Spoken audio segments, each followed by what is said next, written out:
Thank you for joining us for our final broadcast of New Normal News. For this episode, we wanted to touch on the personal ways that COVID-19 has affected our lives, how we live, work, and relax. Without further ado, here is New Normal News. I'm Anna McMillan at the NSU Student Union, and this week I'm discussing some physical changes our campus has made due to COVID-19. With the pandemic at hand, the campus has changed. The Brick Ray, typically known for its social atmosphere, is empty. Rooms have a capacity and chairs are spread out. Many measures have been taken to provide safety for all students and staff. Yeah, the mask and whatnot are working and the social distancing is great and people don't talk to me very much anymore. Besides personal requirements, the school has implemented hand washing stations, numerous signs everywhere, designated entrances, and much more. School activities and organizations are also required to follow physical safety guidelines. I'm currently in the student ballroom. Typically for events, the chairs are close together and the presenters are on stage. But due to COVID and a lot of changes we've already had to make, this is also affected. Many programs are taking on the challenge to get students out of the dorms. This year, I don't have a lot going on because a lot of my classes are online, and then some of them, the teachers just aren't really as engaged as they would usually be because it's half online, half in person. So I have a lot of free time during the day. With social distancing and cautious measures, events are still allowed to happen as usual while following university rules. Now to our next reporter with their story about what's going on in Kappa. I'm Laura Luquette, outside of NSU's costume shop, and I'm interviewing the theater students working here. With Gala around the corner, NSU's theater department has been keeping busy. The theater department offers students experience in every aspect of theater, including having them work in the costume and scene shops, where students can rack up hours for their applied theater course. What we do in here is prepare for upcoming shows. Right now we're busy on Christmas Gala, so you see a lot of red and green in there for Christmas time. We're getting ready for that show, and what we do is alterations and sometimes even make costumes from scratch. However, due to COVID-19, the way that the costume shop functions has had to change in order to keep students safe.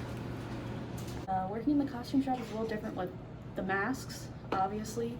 We have to sanitize everything at the end of the day, which is what we should be doing, but we also don't work as many hours so that we're not all in there together, and those are the main changes I can think of. Despite these changes, students are still dedicated to helping the theater department in any way that they can. And now over to my colleague who's covering residential life.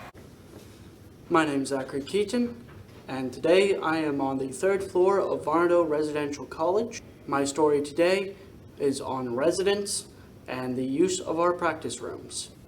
The room behind me is our practice room here on the third floor.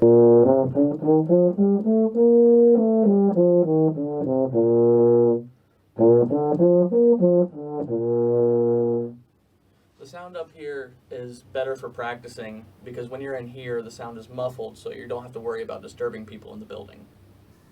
Normally, residents would be able to practice in the practice rooms, but now they're closed until the COVID-19 comes to a more controlled situation. Hopefully, it can reopen next semester, but for now, residents practice down in the basement. Residents continue to adapt to COVID-19 by practicing down in the basement. Adapting to COVID-19 isn't always easy or convenient, but it's necessary to adapt to remain healthy. And now on to my associate on how movies are changing. Hi, I'm Coley Plaster. This week, I was able to talk to two student filmmakers about their experience shooting a movie this summer.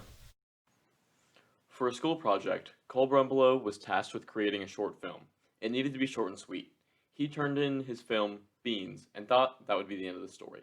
But when he was sent home from school due to COVID-19, he and his roommate Cody decided to keep the creative gears turning. So, me and Cody spent all this time together. I was over at his house a lot. We'd play video games. He would work on some music on his computer, and I would mess around with it. And we were just wasting all this time doing all this dumb stuff. And then one of our friends, Jacob Webb, he messaged me and asked me if there was going to be a sequel anytime soon. And I told him I wasn't sure and I didn't know. And after he asked that question, I kind of just looked at Cody and I was like, well, what's stopping us from making the second one right now? I mean, I feel like doing it right now would be the perfect time. It'd give it'd give people something to look forward to, you know. While they were stuck at home, they began filming the sequel, Beans Awakening the Beginning, which continued the dramatic saga. It was released in August, and since then, they've just kept pushing their limit. After 2 successful short films, Cole Brumbelow and Cody James are back. They've been working on something special, a new Halloween-themed Bean movie. They truly are a dynamic duo. Cole directs and shoots, while Cody plays the lead role and also composes music for the film's score. Cole gave me a sneak peek of what to expect from their Halloween special. Well, obviously you'll get more of Cody. There's nothing I can do if Cody isn't the lead in it. I expect just maybe a couple more characters that you'll get to meet. As always, it's going to be people that some of the audience knows and loves, and I think that you're going to get a lot of horror with this one. It's a Halloween special, so. Cole and Cody prove that sometimes your limitation can become your inspiration. They're continuing to upload short comedy sketches on YouTube in an effort to hone their craft and improve their skills. Once again, thank you for watching New Normal News, and as always, Forkum Demons.